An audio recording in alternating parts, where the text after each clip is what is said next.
Hello all, thank you very much for tuning in for my latest Distant Worlds 2 adventure. I'm approaching the base camp for the 4th waypoint, and as usual the organisers have put on a hell of a show, so the stage leading up to this point was incredible. I've got a load of B-roll to show in a minute, but first of all let me talk about the route. So this stage offered quite a lot of minor points of interest which I decided to follow rather than the main path. So after leaving the Conflict's abandoned settlements on the last waypoint, I headed over to the Fisheye Nebula, which is a good 2,600 light years away from the 3rd waypoint, and from there the Flydegal Nebula, I think that's how it's pronounced, and then up to the Illysimus Remnant. I'm probably getting the pronunciation of all these wrong, but never mind.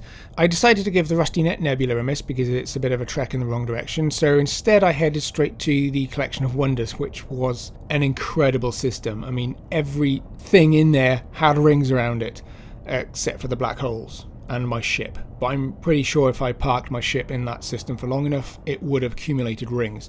So this system comprised many different types of stars, M-class, we had a brown dwarf in there, we had a white dwarf in there, and a neutron star, and they all had rings around them. But interestingly, the neutron star's ring system was rotating. I've never seen this before, and dropping into a ring system that's spinning at God knows how fast below you is really unnerving, particularly in VR.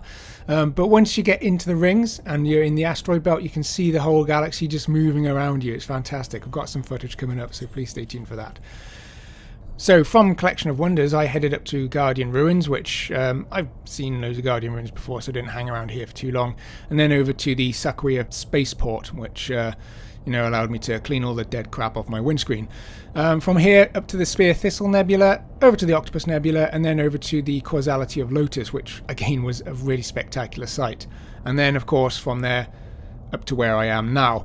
So all in all, quite a long trek this time around. I reckon I've probably covered around 10,000 light years just darting around between these minor points of interest, but an absolutely fantastic journey so far.